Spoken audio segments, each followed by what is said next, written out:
I'm Mark Golub, and in the news, the announcement by Israel's Attorney General, Avichai Mandelblit, that his office plans to indict Prime Minister Benjamin Netanyahu on criminal corruption charges involving bribery, fraud, and breach of trust. This is the first time in Israeli history that a sitting prime minister looks like he will be facing criminal charges. Made all the more dramatic as Israel is preparing for new elections in less than 6 weeks on April 9th, and Mr. Netanyahu appears to be on the verge of re-election. The most serious charge against Mr. Netanyahu is that he proposed a deal to Shaul Elovitch, the controlling owner of Israel's giant telecom company, Bezeq, whereby the Prime Minister would institute significant regulatory changes worth hundreds of millions of dollars to Bezeq in return for Bezeq's news organization, Walla, giving Mr. Netanyahu positive press coverage. This legal bombshell follows on the heels of another political eruption, as Mr. Netanyahu has upset many throughout the Jewish world, including here in the United States, by encouraging a far-right political party, Otzma Yehudit, to join a coalition with the Jewish Home Party to create a potential coalition government run by Mr. Netanyahu. Otzma Yehudit espouses the philosophy of the late Rabbi Meir Kahane and his Kach party, including advocating the removal of Arabs hostile to the State of Israel. Many Jewish organizations, including AIPAC, American Jewish Committee, the Anti-Defamation League, the Union for Reform Judaism, have all been extremely critical of Mr. Netanyahu's political move. And now this imminent indictment of the Prime Minister throws all kinds of wrenches into the political mix. Well, for some comment from an American Jewish perspective, I'm so pleased to have on our JBS phones the Executive Vice Chairman of the Conference of Presidents of Major American Jewish Organizations, Malcolm Hoenlein, who's actually just returned from an annual conference mission. Malcolm, thank you so much for joining us once again. Oh, it's always a pleasure to be with you. So, Malcolm, before I ask you how your trip was, I need you to give us some perspective on the recent controversy swirling around Mr. Netanyahu. First, what does it mean for a sitting prime minister to be indicted on criminal charges? Well, he has not been indicted. It's just the Attorney General, who Netanyahu appointed as a man of great integrity and a respected person who served as the cabinet secretary and other positions. Before being appointed Attorney General, he was, I think, the judge advocate in the military as well. And he announced that an intention to indict the Prime Minister for bribery and other charges in the three cases that you mentioned. I think that the details will become more clear, but he in one case it does involve a bribery charge, which is considered very serious, as opposed to breach of trust, which is serious, but doesn't rise to the same level. But this could stretch out for many months, and it can be challenged, and so we might talk about something at trials that would take a year or so till they actually take place. This has been investigated for a long time. I think it was a 57-page document that was submitted in support of the charges. The charges against Mrs. Netanyahu were not brought. So and the Prime Minister has indicated clearly that he thinks that this is a political witch hunt, and criticized the Attorney General and others for succumbing to the pressure. We will know much more as the process moves along, but it is the first time a sitting prime minister was thus charged, and coming, a short time before an election, just about a month. It obviously is a political bombshell, and the polls show that it could hurt his chances. Right now, he's more or less neck and neck with the new Gantz Lapid party, the left-right coalition, although the right seems still to have in toto more supporters in what might be the next Knesset, but that's in flux. This could hurt him, and either people not vote or switch their votes to other parties. That's something will have to be seen.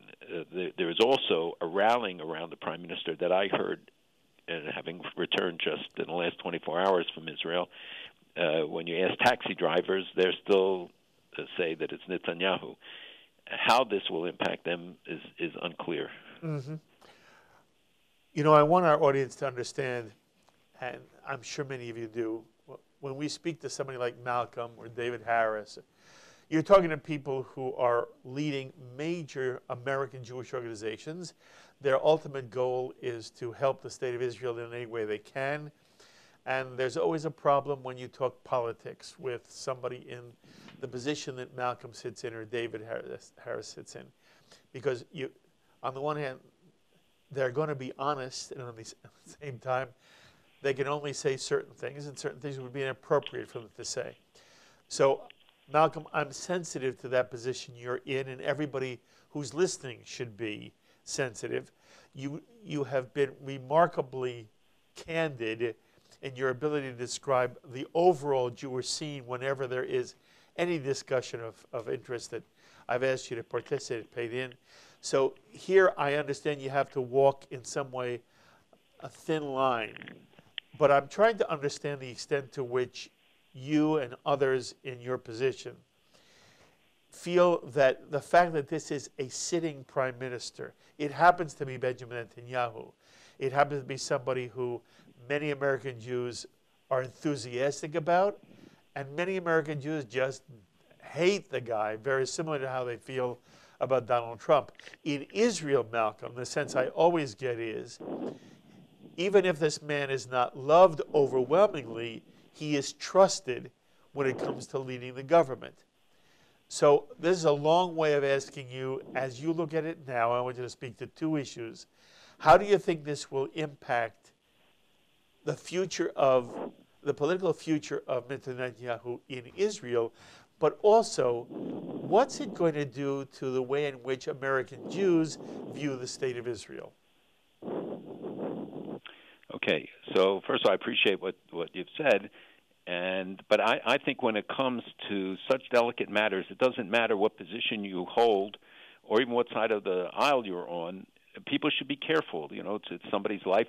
That's here is reputation, and it's the reputation of the state by inference or more directly. Yes. So being careful is prudent, not because we're afraid to face the reality. We do, and we speak out about it. Obviously, this is something that makes everybody uncomfortable. Yes. It will feed some of the enemies of Israel who are becoming more and more vocal, and even some members in Congress, or who have taken these extreme positions, supporting BDS and being anti-Israel. Of course, we're concerned that they will try to exploit it. On the other hand, what other government in the Middle East and very few around the world would actually take a sitting head of state, head of government, and hold him to the same standards that every other citizen would be held to?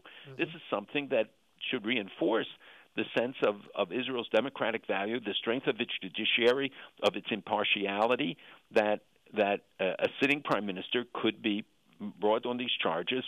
And even though he appointed the attorney general, he still came down with the conclusions that he did.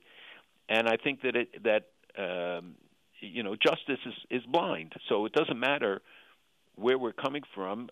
The assessment has to be in accordance with what we know. And right now, we still know little. He has not been convicted of anything. He hasn't even been indicted. It's just an intention to indict. When Olmert was indicted and convicted, and Katzab and others, obviously it's a black eye for the state. But on the other hand, I know in a lot of the Arab press, there were editorials and things saying, look at this. Here's Israel holds its highest officials to a standard maybe even higher than it holds its regular citizens, when in those countries no leader would ever be brought up for charges of this nature. So I just want to put it in the right context that I do believe the ancient adage that wise people are careful with their words because they matter, and it matters how we describe it or what we assert. The story itself is hurtful enough and damaging enough, but we should be careful to keep it in context and say that when the indictments come down, there will be a process. It will be very thorough. He'll have a chance to defend himself, and people should not let their own personal predilections or positive or negative feelings about the individual. The support for the state of Israel will remain strong. We've seen it over and over again. The latest polls show 3/4 of the American people stand with Israel. There was a fascinating poll that was released, and I don't know if you saw, Elliot Abrams even wrote an article about it, that said that if people were asked in the last 5 to 10 years, has your feelings, has the support for Israel grown, less, whatever? And the result was that 81% said it was the same or stronger, yes. 56 and 25%, and only 19% said less. This was a poll by J Street, certainly not one that was meant to show how successful the relationship or the prime minister or whatever is. And so I think that we should not exaggerate the impact. I think people know, even when it happens in our own country, somebody gets indicted, leaders have been indicted. It does not diminish our love for the country, our support for our American democracy. It's a testament to it. And I think in Israel, it's the same thing. It is a tribute to the system, that it works, and nobody is above the law. Yes. Do you worry that because so many American Jews have these strong feelings about Netanyahu, that the fact that it looks like he will be indicted? Malcolm, you made it very important. He has not been indicted yet. I made that point in the open. You've made it now as well. But there are people who expect the indictment, and because he is such a controversial figure, I'm just asking you whether you have any concerns about how this will impact the American Jewish tie to Israel, feeling for Israel in any way. Well, of course I have concerns about it, and I'm concerned about how many developments affect it, but because people so long identify him having been prime minister for the last decade, yes, for many people was the only prime minister they knew or can name. Yeah. Of course, we're concerned about it, but I think that the commitment to Israel is not tied to an individual. We see that after every election where people say, oh, we'll be impacted if Labor wins, if Likud wins, or whatever. When Begin won, people were in shock at the time, and then he ended up being an extremely popular prime minister who made peace with Egypt, et cetera. So I don't jump to conclusions, and I think most Americans, will be embarrassed, will be unhappy about the story, but the commitment to Israel itself will remain strong. Okay. And it's possible that Netanyahu could once again be chosen to head a coalition government even while he's under indictment. And do you have any comment on that, Malcolm? Well, we've had elections in the United States where people even were convicted, That's won, right. or even people were run from jail. Right. But first of all, I don't know that he'll be indicted. The election is April 9th, so it's very soon. I think it's unlikely that the actual indictments will be brought. So he could be facing indictment and could be reelected. His party will be reelected. But frankly, he may step down. He may be forced to step down. Yes. And certainly once the indictments come, because it's a murky legal question, I think, in Israel. But even those from within his own party, and there are plenty of potential people to not maybe seen by others right now as a clear individual who would take over, but the system itself will lend it to it. And I think, there are shock absorbers built in. This is a shocking development, but I don't think it will shake people's confidence in Israel. I agree with you, and I want you to address the second issue. Observers have noted, Malcolm, that AIPAC, which normally does not take positions on specific events in Israel, has a philosophy of simply supporting whatever government has been elected by the Israeli people. AIPAC did feel strongly enough about Mr. Netanyahu's reaching out to Otzma Yehudit that AIPAC made a point of saying it does not work with racist organizations. A number of other major Jewish organizations, AJC, ADL, have also come out against Otzma Yehudit. My understanding is the President's Conference has not taken that kind of stand. What's your sense of this issue? Well, first, we did make a public statement on it, and I think we should clarify that the headlines that both AJC and AIPAC condemned the Prime Minister was not true. There's no such word in the statement. They expressed concern about the presence of Otzma, which was the descendant of the Kahanist party, inclusion by a deal encouraged by the Prime Minister with the to merge with the other parties and to create a bloc on the right, because when parties run and they don't make the threshold of 3.5%, those votes are lost. So let's say they would have gotten 60,000 votes and not enough to get into the Knesset, the 4 seats. They would have those votes on the right would be lost. And he has been very concerned that the loss of tens of thousands of voters, maybe hundreds of thousands of votes cast for smaller parties who do not make these kind of arrangements where they either merge or they make a commitment. There's a deal they make on the left and on the right that if whichever party has the most seats, the others will merge with it, so they don't lose those votes and those votes aren't thrown out. One can say that it makes sure that everybody's vote counts, but in every election, many votes are lost because those parties don't make the threshold. Now, we have all expressed concern, and I have said for a long time, and I think I've said it here before, that they have to be concerned not just about how it plays in Israel, but how things play abroad, because people here do not understand the system, don't understand what is happening, and the fact is that there are identifications with that people ascribe to the Otzma party, views and positions, and especially the time when we see those who are critical of Israel and who will latch on to this to, substantiate their support for BDS, their criticism of Israel, talk about extremism, et cetera, all of which is not true in regard to Israel. But the inclusion of Otzma, and the Prime Minister said they won't be in the government, but the party they're affiliating with was promised 2 ministerial seats, but even having them in the Knesset. I believe that the people of Israel have always shown by their votes that they reject extremist parties on the left and on the right. There's always a constituency, but it's very small, relatively insignificant. And, we've had extreme Arab parties who reject the existence of the state that have sometimes been included in the coalitions for support of the government or the party that is in charge of the government. So there has to be one standard, and the courts have in the past blocked them from running or being in the government. The Central Election Council has done the same. So there are a lot of checks and balances within the system that can be activated. And I think, though, the sensitivity that my committee and AIPAC and others made the statement is because about how it's perceived. I think some people went too far, invoking Nazism and other things is really irresponsible.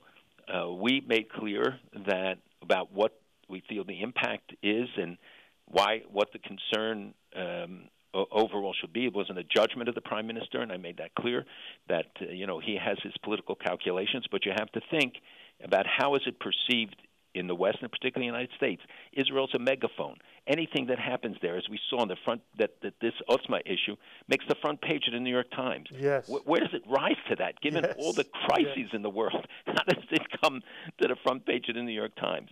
But Israel's a megaphone, and anything that happens there then gets broadcast everywhere and picked up everywhere. It is not a sign of radicalization or endorsement, except by those who may vote for the party. And I think that the system's checks and balances will be activated throughout, and we will see. But I think the people of Israel have made that clear that they reject extremist views. I want to tell you something that I keep thinking about, and I want your reaction to it. I'm very proud of the breadth and strength of Israeli democracy. Israeli democracy is strong enough to tolerate a party that professes and has a position and a platform of destroying the state of Israel. The Arab parties and their coalition are in the Knesset, and every day they advocate for the destruction of the state of Israel, and they are permitted to run in an election and to win Knesset seats. At the same time, party on the far right is somehow outlawed. It seems to me that Israeli democracy should be able, Malcolm, to say to the electorate as a whole, the extremes either are both going to be permitted or neither are going to be permitted. I do think that there is an element of hypocrisy in citing only one side and not the other.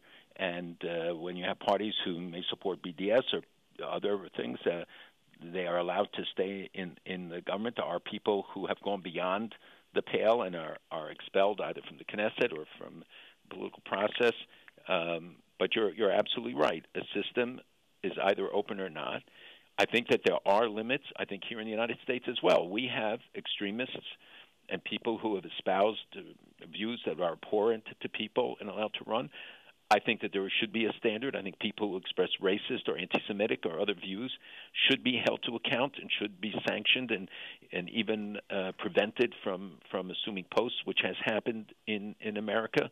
And I think the same standard in Israel, that Israel has an image to the world. Israel's position in the world, it's certainly not a policy any government of Israel has pursued and has rejected, in fact. But there is still the image issue and the fact that people perceive things not based on knowledge, but based on a headline, based on some flimsy report, and you see how irresponsible much of the reporting is when the Human Rights Council of the United Nations today demanded that Israel be held to or threaten them with war crimes charges for defending their citizens on the Gaza border. I mean, can anything be more ludicrous than what Israel has done with such extreme? And I was there this past week with the Conference of Presidents. We saw the measures they're taking. We saw the security barrier that they built in order to prevent the attacks, and that the soldiers have to go through a line of command in order just to shoot back when being attacked. And that Hamas has admitted itself that it organized these things, that it is sending the people in, that they put the civilians up front and the shooters behind them. They admitted that the vast majority of the victims have been Hamas members. They admit that they organized it as a distraction for their problems there. And yet the World Court, the Human Rights Council of the United Nations, threatens to go to the International Criminal Court and others and bring charges and almost with the imprimatur of the United Nations behind it. It's just beyond any reason. And you'd say, well, automatically people will never believe it. And unfortunately, that's not the case, that there are a lot of people who then accept the fact that this is, in fact, has some legitimacy. When it's patently false, a lie, a distortion, and Hamas is not held to account. Hamas putting its own citizens, as it is admitted, in danger, and yet they're not held to account. Yes, so that's Malcolm, why we take everything seriously. Malcolm, I want to make sure people understand what you're saying, because I was going to ask you about this as well. This enrages me. The United Nations Independent Commission of Inquiry has come out and said Israeli snipers targeted people, meaning people in Gaza. Israeli snipers targeted people clearly identifiable as children, health workers, journalists, and people with disabilities. The UN is suggesting that the IDF is intentionally trying to shoot at children, health workers, and journalists and people with disabilities. Malcolm, is there any way in your wildest nightmare that you think Israeli soldiers, members of the IDF, are shooting at children intentionally?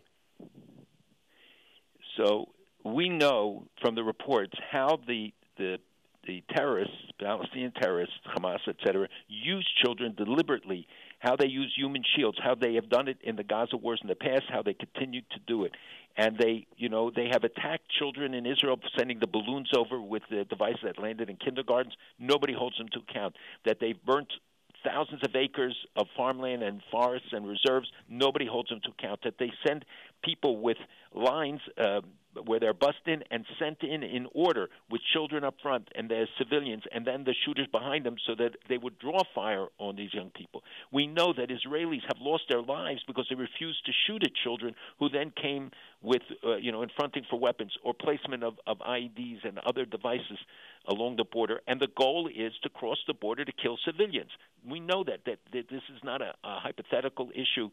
And the accusation is so absurd and so obscene, and all of the accounts that we have, and there's so much documentation about the way this, and much of it from Hamas people themselves, about how they're, and the people in Gaza telling how they're being abused and misused. This is such an outrageous charge when Israel has instituted so many safeguards that a soldier has to check with his commander, and his commander has to check with somebody else, and there has to be an exact sighting before they can pull the trigger if somebody who's trying to come across the border, and they daily try to cross and break through the fence and come across the border and have put explosives, etc. There. So it's not a question that Israel is being preemptive or hypothetical. No, they're responding to the actual attacks, the actual dangers that are being posed against them. And for the International Court, for the UNESCO, the Human Rights Council, following the examples of UNESCO and all this with the vicious anti-Israel bias that exists there, is and it's especially disappointing with the new chairperson who had promised that there would be a new day at the Human Rights Council. None of that is taking place. The old hatred, the old bias, the discriminatory attitude towards Israel continues, and this is really a new low level Absolutely. to which they have sunk. It is outrageous beyond outrageous. I can't have you on without your telling me how you felt your trip went. First, we went to Uganda and Kenya as part of our recognition that Africa is a new frontier. It's new opportunities. These are countries that are on the front line of that. And it was amazing. And we heard such incredible things from the president of Uganda for 2 hours, telling us how he told the Iranians that it was nonsensical for them to say Israel doesn't belong. He said the Jews were there before you. And Yes. he started with Abraham and talked about where he came from, Hur, and he considers himself a biblical scholar. And we went through all of it and asked many questions. And everywhere we went, people wore their kippot in the streets, greeted warmly, friendly. The attitude towards Israel is amazing. Then we went to Israel, where we had a really, I think, quite amazing 4.5 days.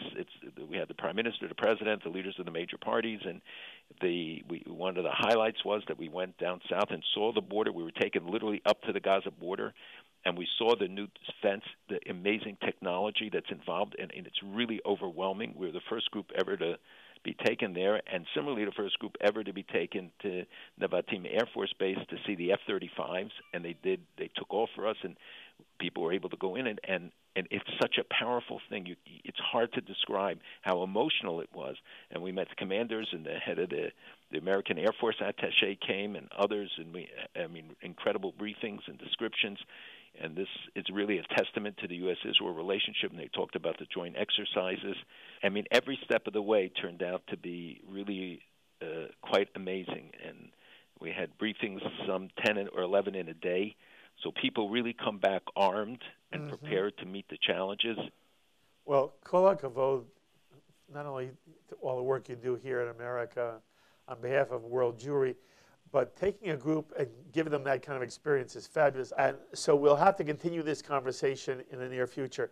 But I thank you, as always, for making time for us. This is an unpleasant day in terms of the news, and you're very kind to be patient and kind of explain to us, put it in perspective, give us a balance. You continue to do a fabulous work. You know I love you very much. We will see you in studio very soon. Till then, kol tuv v'hatzlacha, my friend. Thank you very much, and you should know that JBS was discussed both in Africa and you had many fans of yours there. People are very committed to JBS. So not only BDS, but JBS. JBS getting the positive comments, BDS getting the critical ones. That's so lovely we're not to hear forgotten about. On the trip. Thank you so much. Malcolm Hoenlein, Executive Vice Chairman of the Conference of Presidents of Major American Jewish Organizations. My thanks, as always, to our Director, Sloan Copeland, the Associate Director of JBS, Dara Golub, to John McDevitt, and to the producer of this edition of In the News, Carol Lilienthal. Until the next time, I'm Mark Golub. Be well, my friends. We would be pleased to send a complimentary DVD of this program to anyone who wishes to support JBS with a tax-deductible gift of $36, double chai or more. Simply visit the JBS website at jbstv.org and click on the Donate button to make a donation by PayPal or your credit card. And please, indicate the program for which you would like a DVD. Or you can send your tax-deductible check to JBS, P.O. Box 180, Riverdale Station, Bronx, New York, 10471. And again, please remember to indicate which program you would like to receive with our compliments. And we thank you for your kind support.